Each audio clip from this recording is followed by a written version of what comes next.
Donc c'est la famille avec Craig, le père. Dernière mise au point pour Valentin et sa famille avant le grand départ vers Seattle. Yves et Catherine, ses parents, sont à la fois fiers et stressés. C'est s'ouvrir au monde, s'ouvrir aux gens, une autre culture, une autre langue. Où c'est pas une année gratuite, c'est une année qui va être enrichissante à tout point de vue. Il y a toujours le stress du départ, qu'il oublie quelque chose. Alors, bon, j'ai confiance en lui. Des cadeaux plein la valise, Valentin a tout prévu pour que ça se passe bien là-bas, même s'il sait qu'il n'est pas à l'abri d'un petit coup de mou. Je suis sûr et certain que pendant l'année, je vais avoir des petits coups de blues en ayant un peu le mal du pays, en voulant rentrer, mes amis me manquent, j'en ai marre de l'anglais. Et pourtant, il tente la grande expérience et il n'est pas le seul. À l'aéroport aujourd'hui, ils sont une trentaine de jeunes à s'envoler pour l'Amérique. Ils sont en tout 500 à partir chaque année à l'étranger.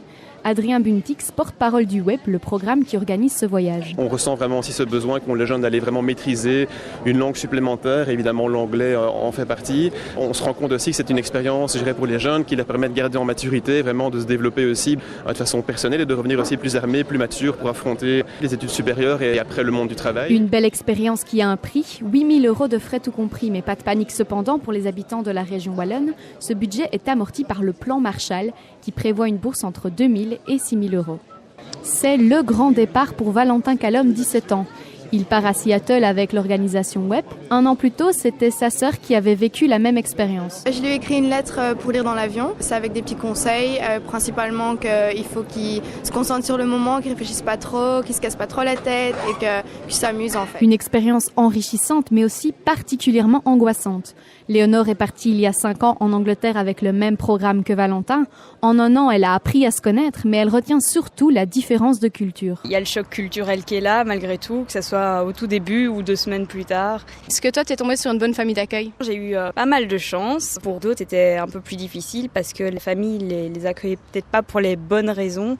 Ils ne sont pas bénévoles en Angleterre, en fait. Parfois, ça complique les relations, ça les rend plus froides. Pour d'autres voyages, comme aux États-Unis, les familles d'accueil sont quant à elles bénévoles, ce qui a aussi ses inconvénients.